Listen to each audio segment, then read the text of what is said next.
There's an old saying that 1 year of seeding means 7 years of weedings, and that can be true. Some weeds are useful and edible, but they can rob your plants of nutrients, space, and water if allowed to grow unchecked in your garden. Cleavers or bedstraw and beggar's lice have seeds that are covered with Velcro-like hairs that are spread by animals when they're stuck in their hair, so pet owners will want to control these on their property.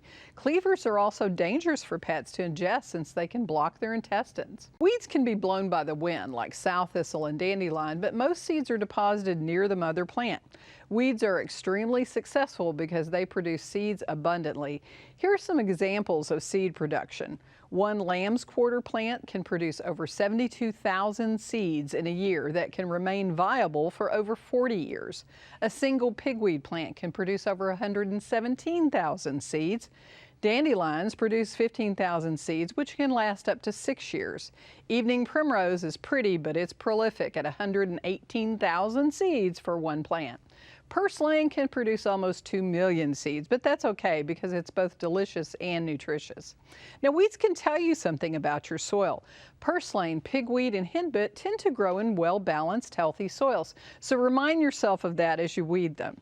Dandelions, sow thistle, and thistles have deep tap roots, and they tend to grow in hard, compacted soils where their roots can penetrate the hardened soil and break it up and make the minerals deep in the soil available to the plants on the surface as they die back. Poorly draining soils may harbor nutgrass, bindweed, horsetail, sheep sorrel, and dock.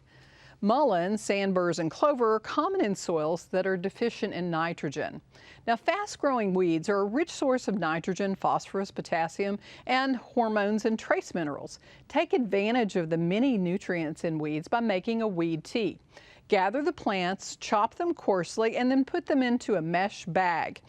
Add this to a 5-gallon bucket of rainwater and stir it daily. You'll dilute the tea with 4 parts water and use it as a nutrient-rich feeding around plants that need a boost. You can add leaf trimmings from chard, kale, comfrey, equisetum, sorrel, or other greens for even more benefits, and add coffee grounds to it too. Use the tea completely in 3 to 5 days as it can get a bit smelly. Cover the bucket with screen material to prevent mosquito breeding.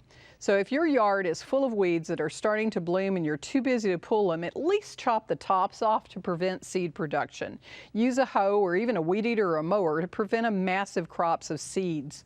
Several inches of mulch in an ornamental garden can provide a physical barrier to block seed germination. I haven't found weed fabric to be very effective, and tough to control Bermuda and nutgrass seem to really thrive with it.